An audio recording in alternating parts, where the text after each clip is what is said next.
Hello दोस्तों, कैसे हैं आप सब लोग। मैं दीपक एक बार फिर से आप लोगों का स्वागत करता हूं अपने यूट्यूब चैनल सक्सेस अलार्म पर। दोस्तों, अभी तक हम लोगों ने आरपीएससी फर्स्ट ग्रेड ज्योग्राफी से संबंधित 380 क्वेश्चन कर लिए हैं। अब हम आगे बढ़ते हैं। आगे बढ़ने से पहले मैं आप लोगों से रिक्वेस्ट करना चाहूँगा कि अभी तक आप लोगों ने हमसे हमारा चैनल सब्सक्राइब नहीं किया है तो चैनल को सब्सक्राइब जरूर कर लीजिएगा, ठीक है। चलिए, बेल आइकन को प्रेस कर लीजिए ताकि आगे आने वाली वीडियोज़ की नोटिफिकेशन आप लोगों को मिल सके। चलिए, 380 क्वेश्चन हो गया। 381 में देखते हैं। शांत पेटी, ठीक है। शांत पेटी जिस रेखा के दोनों ओर पाई जाती है वह कौन सी रेखा है। तो शांत पेटी पाई जाती है डोलड्रम। शांत पेटी किसे कहते हैं? डोलड्रम को कहते हैं। डोल ड्रम को कहते हैं। और ये पाई जाती है भूमध्य रेखा के पास, ठीक है। कहाँ पाई जाती है? भूमध्य रेखा के आसपास, 5 डिग्री नॉर्थ अक्षांश और 5 डिग्री साउथ अक्षांश के बीच। चलिए, इसका राइट आंसर हो गया option number A. Question number 382 देखिए। टॉर्नेडो, टाइफून और हरिकेन का संबंध किससे है? और टॉर्नेडो, टाइफून और हरिकेन ये है क्या? तो ये एक प्रकार के चक्रवात हैं, ठीक है। चक्रवात है और उष्णकटिबंधीय चक्रवात है। किस प्रकार के चक्रवात हैं? उष्णकटिबंधीय चक्रवात है। तो इसका राइट आंसर क्या होगा? उष्ण खाड़ी चक्रवात। Option number B right answer हो गया। क्वेश्चन नंबर 383 देखते हैं। निम्नलिखित में से कौन सुमेलित नहीं है? नहीं है बताना है, मतलब 3 तो सुमेलित है और एक असुमेलित है। तो ब्लिज़ार्ड कहाँ चलती है? ब्लिज़ार्ड कनाडा में चलती है, सही बात है। ठंडी पवन है। Brick fielder, brick fielder Australia में चलती है, ना कि फ्रांस में, ठीक है। ब्रिक फील्डर कहाँ चलती है? ऑस्ट्रेलिया में चलती है। इसलिए राइट आंसर क्या हो गया? Option number B right answer हो गया, क्योंकि यही सुमेलित नहीं। इसके अलावा हरमट्टान नाइजर और पैम्पर्स अर्जेंटीना में, ठीक है। नेक्स्ट है 384। गर्मियों के समय भारत के महान मरुस्थल से चलने वाली गर्म हवा क्या कहलाती है? सबको पता है, लू कहलाती है। क्या कहलाती है? लू कहलाती है। 385 देखिए। हिंद महासागर का सबसे बड़ा द्वीप कौन सा है? भाई, द्वीपों से क्वेश्चन आते हैं, द्वीपों से आते हैं। इसके अलावा वोल्केनिको वोल्केनो से रिलेटेड हॉटस्पॉट से क्वेश्चन आते हैं, ठीक है। ऐसे पूछ लिया जाता है कि निम्न में से कौन सा द्वीप हॉटस्पॉट नहीं है, ऐसे पूछ लिया जाता है, ठीक है। तो याद रखिएगा इन चीज़ों को। तो हिंद महासागर का सबसे बड़ा द्वीप कौन सा है? सॉरी, हिंद महासागर का सबसे बड़ा द्वीप है option number B, Madagascar. Madagascar हिंद महासागर का सबसे बड़ा द्वीप है। अफ्रीका के, दक्षिण अफ्रीका के ईस्ट साइड में है, ठीक है। ये दक्षिण अफ्रीका है तो यहाँ पर मिलेगा, ठीक है। क्वेश्चन नंबर 386 देखिए। निम्नलिखित में से कौन मध्य अटलांटिक कटक का भाग नहीं है? ठीक है। तो चैलेंजर उभार है, चैलेंजर राइज। डॉल्फिन राइज है। कारगुलेन गार्सबर्ग ना भाई, कारगुलेन गार्सबर्ग इसका भाग नहीं है। इसके अलावा इसका भाग है विविल थॉम्सन कटक, भी इसका भाग है। आइसलैंड और स्कॉटलैंड के बीच ये कटक है, जिसे विविल थॉम्सन कटक कहते हैं, ठीक है। इसके भूमध्य रेखा ये एस की आकृति में है, बीच में से ऐसे है। भूमध्य रेखा के उत्तर में जो भाग है इसका, उसे कहते हैं डॉल्फिन उभार। और दक्षिण में जो भाग है उसे कहते हैं चैलेंजर उभार, ठीक है। तो इसका राइट आंसर क्या हो गया? Option number C right answer हो गया, यही भाग नहीं है इसका। क्वेश्चन नंबर 387 देखते हैं। महाद्वीपीय मग्न तट समगंभीरता रेखा द्वारा निर्धारित किया जाता है। कौन सी समगंभीरता रेखा द्वारा निर्धारित किया जाता है? मोस्ट इंपॉर्टेंट क्वेश्चन है। 200 मीटर की समगंभीरता रेखा द्वारा महाद्वीपीय मग्न तट निर्धारित किया जाता है। चलिए, क्वेश्चन नंबर 388 देखिए। निम्न में से विश्व का सबसे विकसित मत्स्य क्षेत्र, ठीक है, सबसे विकसित मत्स्य क्षेत्र है ग्रैंड बैंक। कौन सा है? ग्रैंड बैंक न्यू फाउंडलैंड के पास है, ये याद रखिएगा। न्यू फाउंडलैंड, न्यू फाउंडलैंड के पास है, जहाँ पर दो जलधाराएं, गल्फ स्ट्रीम जो कि साउथ से जाती है और नॉर्थ से आती है लेब्राडोर स्ट्रीम। जब ये दोनों एक जगह जगह पर आती है तो वहाँ पर मछलियों के लिए प्लैंक्टन साथ में लाती हैं, ठीक है। इसीलिए यहाँ पर अच्छी मात्रा में प्लैंक्टन्स विकसित हो जाते हैं और इसीलिए इसे विश्व का सबसे विकसित मत्स्य क्षेत्र कहा जाता है। इसके अलावा अन्य बैंक में जैसे जॉर्जेज बैंक होगा, सेंट पियरी बैंक हो गया, सेविल द्वीप हो गया, ये भी महत्वपूर्ण बैंक है। चलिए, क्वेश्चन नंबर अटलांटिक महासागर में है ये, ठीक है। क्वेश्चन नंबर 389 देखिए। डागर बैंक का तात्पर्य है, डागर बैंक क्या है? तो डागर बैंक जो है वो है जो अटलांटिक, पहले तो ये जान लिया डागर बैंक कहाँ है। डागर बैंक है अटलांटिक महासागर में। कहाँ पर है?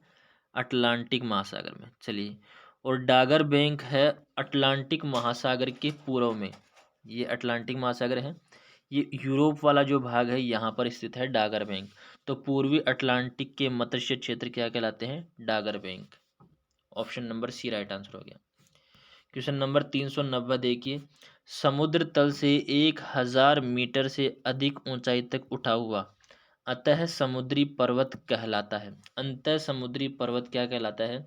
ये कहलाता है समुद्री गिरी, या फिर कह सकते हैं हम समुद्री पर्वत कह सकते हैं। ठीक है, क्योंकि 1000 से ऊपर है। ठीक है, 1000 से नीचे होगा ना, 1000 से नीचे होगा तो उसे समुद्री गिरी नहीं कहेंगे, समुद्री पर्वत नहीं कहेंगे, उसे कहते हैं नॉल्स। क्या कहते हैं? नॉल्स। याद रखिएगा, उसे क्या कहेंगे? नॉल्स कहेंगे। जो 1000 मीटर से छोटा होगा और 1000 मीटर से के या 1000 मीटर या 1000 मीटर से ऊंचा अंत समुद्री पर्वत कहलाता है, समुद्री गिरी। चलिए, क्वेश्चन नंबर 391 देखते हैं। समतल चोटी वाली समुद्री पहाड़ी को क्या कहते हैं? समतल चोटी वाली, ये समुद्र है, ठीक है, इसके अंदर एक पहाड़ी है लेकिन उसकी चोटी समतल है, तो उसे कहते हैं ग्यूयोट्स। क्या कहते हैं? ग्यूयोट्स।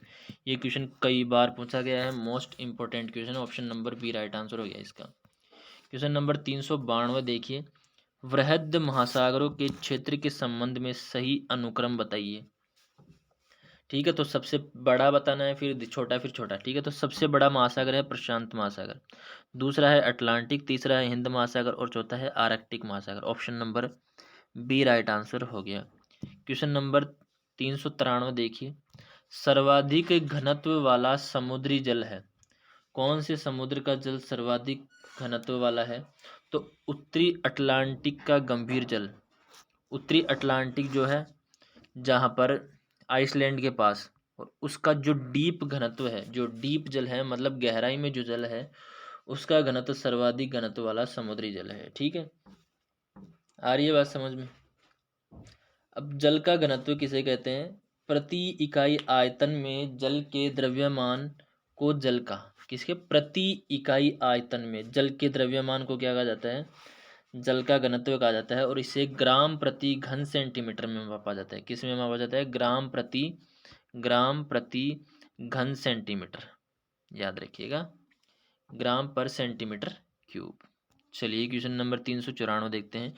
गुयोट समुद्री उच्चावच की आकृति कहाँ विकसित होती है? जो गुयोट होता है वो विकसित कहाँ पर होता है, ये पता होना चाहिए। तो ये विकसित होता है महाद्वीपीय ढाल पर। Option number B right answer हो गया। क्वेश्चन नंबर 395 देखिए, तट के समांतर पर्वतीय कटकों के निमग्न से निर्मित तटरेखा जानी जाती है। तट के समांतर पूछा गया है तो उसे माना जाता है पर्वतीय कटकों। ये देखिए यहाँ पर ये एक लाइन है वो आप लोगों को याद रखनी है। पर्वतीय कटकों के, ठीक है, निमग्न से निर्मित तट क्या कहलाता है? ये कहलाता है डाल्मेशियन तट। क्या कहलाता है? डाल्मेशियन तट कहलाता है। इसके अलावा रिया तट में निर्मित होता है नदी से, फियोर्ड तट निर्मित होता है ग्लेशियर से। ठीक है, चलिए क्वेश्चन नंबर 396 देखिए, समुद्री जल में कौन सा लवण प्रचुर मात्रा में मौजूद होता है? समुद्री जल में कौन सा लवण प्रचुर मात्रा में मौजूद होता है? यहाँ पर पूछा गया है सबसे ज़्यादा मात्रा में पाया जाने वाला लवण कौन सा है? तो एक लवण मिलता है सोडियम क्लोराइड, NaCl। इसकी मात्रा सर्वाधिक मिलती है समुद्री जल में। ठीक है, याद रखिएगा, option number A right answer हो गया। चलिए, पहले नंबर पर तो पाया जाता है सोडियम क्लोराइड, दूसरे नंबर पर पाया जाता है मैग्नीशियम क्लोराइड। ठीक है, 397 देखिए, लवणता की सर्वाधिक मात्रा जिसमें पाई जाती है वह है? कौन से महासागर में लवणता की मात्रा सर्वाधिक मिलती है? कौन से सागर में? तो प्रशांत महासागर की जो लवणता है वो 34 से हम 36 प्रति हजार कह सकते हैं। ठीक है, हिंद महासागर की हम कह सकते हैं 35 से 36 प्रति हजार। ठीक है, इसके अलावा हम भूमध्य सागर की कह सकते हैं वो है 37 से 39। ठीक है। इसके अलावा यहाँ पर एक है डेड सी, मृत सागर, और इसकी लवणता जो है वो 238 प्रति हजार है। तो अब पता चल गया कौन से सागर की लवणता सर्वाधिक पाई जाती है। ठीक है, तो option number D right answer हो गया।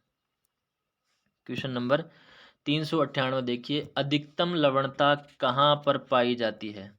फिर से सागरों के नाम दे दिए और इसमें पूछा गया है अधिकतम लवणता कौन से सागर में मिलेगी। तो अधिकतम लवणता जो मिलेगी वो लाल सागर में मिलेगी। लाल सागर की लवणता है 37 प्रति हजार से 41 प्रति हजार तक। याद रखिएगा, लाल सागर की कितनी है, 37 प्रति हजार से 41 प्रति हजार तक। ठीक है, चलिए भूमध्य सागर वगैरह की मैंने बता ही दिया आप लोगों को। ठीक है, चलिए क्वेश्चन नंबर 399 देखिए, हेलोक्लाइन निम्नलिखित में से किसमें एक महत्वपूर्ण परिवर्तन को इंगित करता है। हेलोक्लाइन की बात हो रही है, हेलोक्लाइन परिवर्तन को इंगित करता है लवणता को।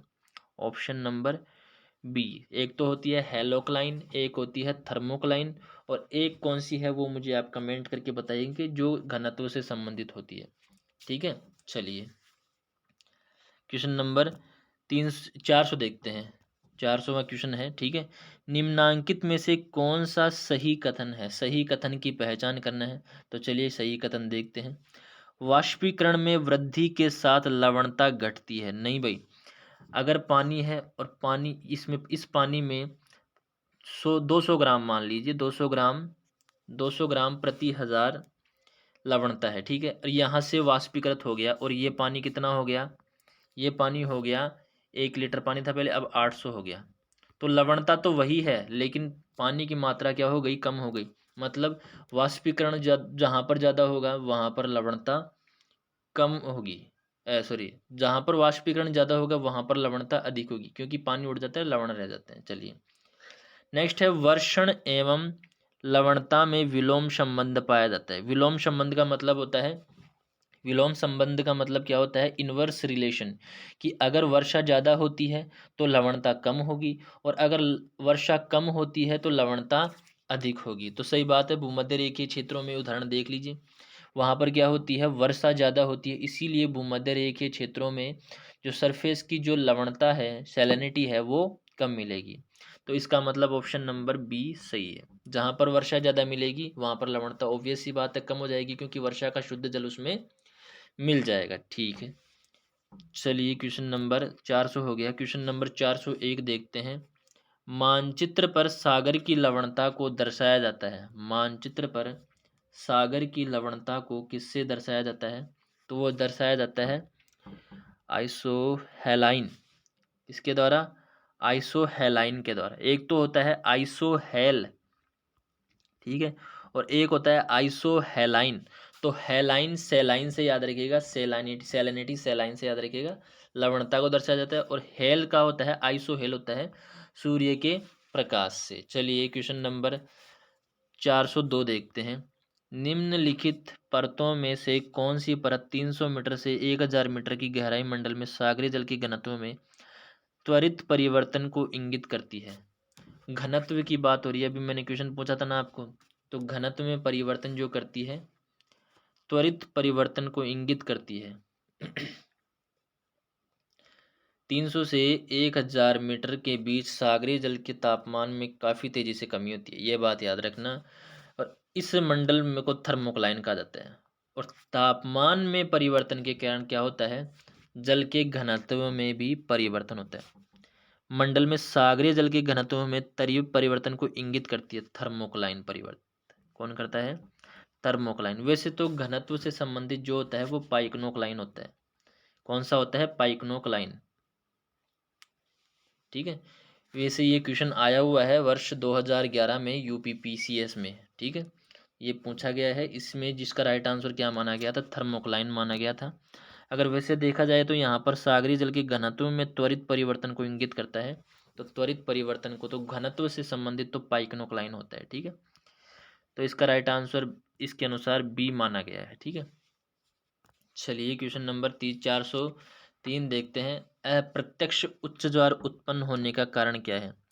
प्रत्यक्ष उच्च ज्वार तो होता है जब सूर्य, चंद्रमा और पृथ्वी एक सिद्ध में होते हैं तो उससे क्या होता है, सिजिगी की स्थिति बनती है, और उच्च ज्वार होता है उसे डायरेक्ट या फिर हम प्रत्यक्ष उच्च ज्वार कह सकते हैं।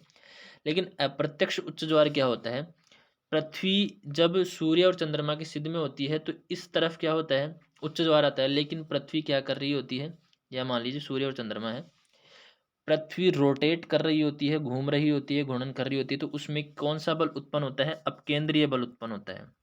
तो अपकेंद्रीय बल के कारण इसके जो अपोजिट साइड में है, जिस साइड में ज्वार आ रहा है उसके ऑपोजिट साइड में भी एक ज्वार आएगा।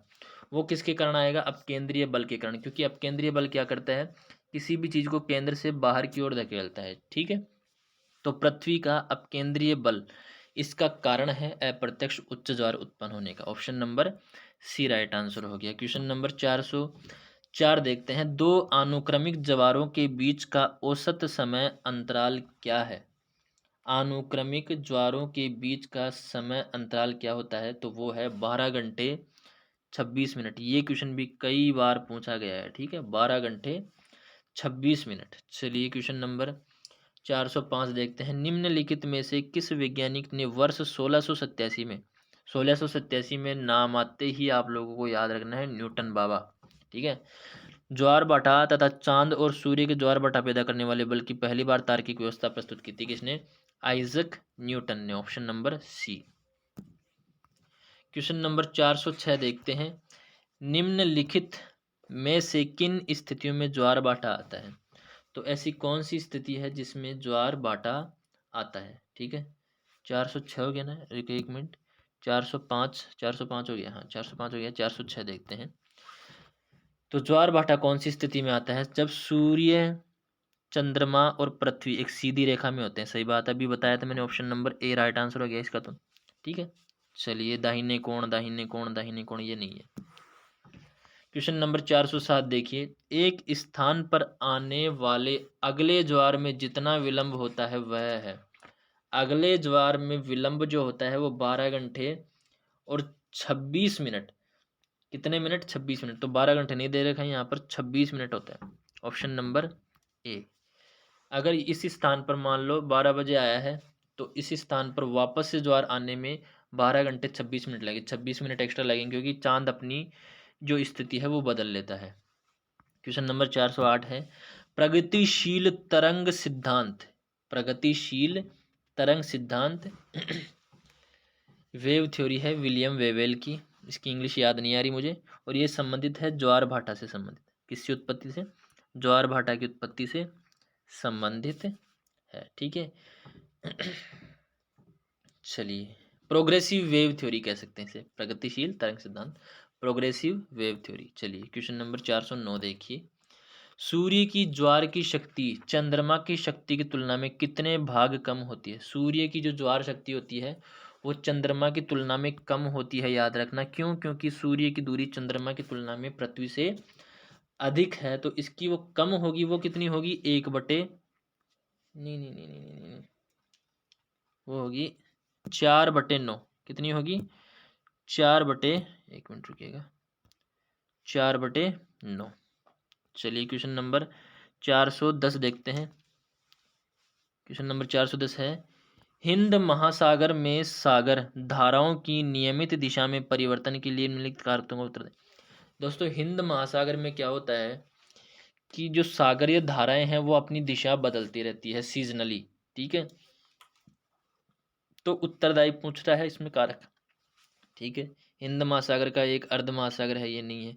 हिंद महासागर में मानसूनी प्रवाह पाया जाता है। जब मानसून आता है तो इसकी जो दिशा होती है सागरीय धाराओं की वो होती है साउथ वेस्ट से नॉर्थ ईस्ट, मतलब दक्षिण पश्चिम से उत्तर पूर्व, और बाद में सर्दियों में हो जाती है इसकी नॉर्थ ईस्ट से साउथ वेस्ट, मतलब उत्तर पूर्व से दक्षिण पश्चिम। ठीक है, option number B right answer हो गया। क्वेश्चन नंबर 411 है, गल्फ स्ट्रीम क्या है। तो गल्फ स्ट्रीम क्या है, एक महासागरीय धारा है। ये कोई जेट स्ट्रीम का दूसरा नाम नहीं है। ठीक है, ये महासागरीय धारा है। ऑप्शन नंबर बी, अटलांटिक महासागर में चलती है, याद रखिएगा। क्वेश्चन नंबर 411 देखते हैं, बेंगुएला धारा किस महासागर में प्रवाहित होती है। भाई बेंगुएला पूछिए, बेंगोला। तो याद रखिएगा ये अटलांटिक महासागर है और यहाँ पर अफ्रीका के पास नॉर्थ से साउथ से नॉर्थ की तरफ जाती है, ठीक है। और यही है बेंगोला धारा, अटलांटिक महासागर में चलती है, ठंडी धारा है, याद रखिएगा। कौन सी धारा है? ठंडी धारा है। चलिए 412 हो गया। क्वेश्चन नंबर 413 देखते हैं। विषुवतीय प्रतिधारा की औसत गहराई क्या है? ये पूछा गया है क्वेश्चन, यूजीसी नेट 2014 में पूछा गया है, ठीक है। विषुवतीय प्रतिधारा की औसत गहराई पूछी गई है, तो इसकी औसत गहराई है 100 metre. Option number B right answer हो गया। धाराओं को ध्यान से पढ़ना, ठीक है, डीपली क्वेश्चन आता है यहाँ पर। क्वेश्चन नंबर 414 है, निम्नलिखित में से कौन सा कथन सत्य है? सत्य कथन पूछा गया है अपन लोगों से, तो चलिए सत्य कथन पहचानते हैं भाई। सत्य कथन देखिए, हिंद महासागर में बहने वाली ठंडी जलधारा अगुलहास है। ये तो असत्य हो गया, क्योंकि अगुलहास जो है वो ठंडी नहीं है, गर्म है। चलिए, इरमिंगर धारा ग्रीनलैंड के पश्चिमी भाग में बहने वाली एक ठंडी धारा है। ठंडी धारा तो है इरमिंगर, लेकिन यह ठंडी धारा भी नहीं है। इरमिंगर एक गर्म धारा है, ठीक है। पश्चिमी भाग में ना बहकर ये पूर्वी भाग में बहती है, ठीक है। इरमिंगर धारा एक गर्म धारा है, आइसलैंड के चक्कर लगाते हुए आगे बढ़ती है। ये भी असत्य है। पश्चिमी ऑस्ट्रेलिया धारा प्रशांत महासागर की एक ठंडी धारा है। नेक्स्ट है ओयोशियो, प्रशांत महासागर में बहने वाली ठंडी धारा है। तो प्रशांत महासागर में उत्तर की ओर से आती है Oyashio. Option number D right answer हो गया। चलिए क्वेश्चन नंबर 415, अटलांटिक महासागर में नहीं चलने वाली धारा कौन सी है? तो ब्राजीलियन अटलांटिक में चलती है, बेंगुएला अटलांटिक में चलती है, अगुलहास हिंद महासागर में चलती है। बी क्वेश्चन किया है अपन लोगों ने। हिंद महासागर में चलती है, गर्म जलधारा है, कनारी अटलांटिक में चलती है, ठीक है। तो इसका राइट आंसर क्या हो गया? Option number C. Question number 416 देखते हैं, निम्नलिखित में से कौन सी गर्म धारा है? पेरुवियन धारा जो है वो ठंडी धारा है, कनारी ठंडी है, बेंगुएला ठंडी है, ब्राजील धारा जो है वो गर्म जलधारा है, ठीक है। चलिए क्वेश्चन नंबर 417 देखते हैं, निम्नलिखित महासागरीय धाराओं में कौन सी ठंडी धारा है? ठंडी धारा पूछी गई है, ठीक है। तो गिनी की धारा गर्म धारा है, अगुलहास गर्म है, ब्राजील गर्म है, फोकलैंड की जो धारा है दक्षिण अमेरिका के फोकलैंड आइलैंड के पास चलती है, ये एक ठंडी धारा है। Option number C right answer हो गया। क्वेश्चन नंबर 418 देखिए, महासागरों की सतह है 418 418 417 देखते हैं, ये रहा, नहीं 417 हो गया, 418 देखते हैं। महासागरों की सतह ही धाराओं के चलने का प्रमुख कारण है। नहीं, महासागरों की सतह ही सतह ही नहीं, सतही धाराओं, महासागरों की सतही धाराओं के चलने का प्रमुख कारण क्या है? तो महासागरों की सतही धाराओं का चलने का प्रमुख कारण क्या है? Winds. Option number C right answer हो गया। पवने जो है, सनातनी पवने, वो महत्वपूर्ण भूमिका अदा करती है अपनी इनकी उत्पत्ति में। चलिए क्वेश्चन नंबर 419 देखते हैं, उथले जल में समुद्री तरंगों की अग्रगति दर जिस पर निर्भर करती है वह कौन सी है?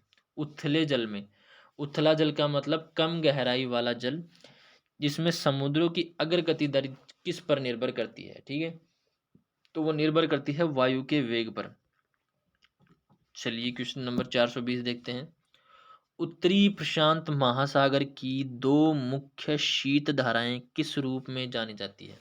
चलिए उत्तरी प्रशांत महासागर की बात करिए, ओयोशियो और कैलिफोर्निया ये दोनों ठंडी है, अलास्का ये गर्म है, ये क्यूरोशियो गर्म है, उत्तरी विषुवतीय ये तो गर्म हो गई, उत्तरी प्रशांत और क्यूरोशियो। तो option number A right answer हो गया इसका, ठीक है। प्रशांत महासागर की ठंडी जलधाराओं में हम देखते हैं तो ओयोशियो हो गई, इसके अलावा कैलिफोर्निया, पेरू की जलधारा हो गई, ठीक है। इसके अलावा वेस्ट विंड ड्रिफ्ट, ठीक है। और गर्म जलधाराओं में अल्निनो हो गई, दक्षिणी विषुवतीय जलधारा हो गई, क्यूरोशियो जलधारा हो गई, उत्तरी विषुवतीय धारा हो गई, ठीक है। क्वेश्चन नंबर 420 हो गया, ठीक है। तो दोस्तों ये थी आप लोगों की क्लास। दोस्तों इसी तरह हमारे साथ बने रही है, और आज पीएससी फर्स्ट ग्रेड ज्योग्राफी से संबंधित हम 1000 प्रश्नों की श्रृंखला लेकर के आए हैं आप लोगों के लिए। तो इसमें हम पूरे 1000 प्रश्न पढ़ेंगे। तो चलिए दोस्तों मिलते हैं नेक्स्ट वीडियो में, तब तक के लिए अपना ध्यान रखिएगा, चैनल को सब्सक्राइब जरूर करते जाइएगा। जय हिंद।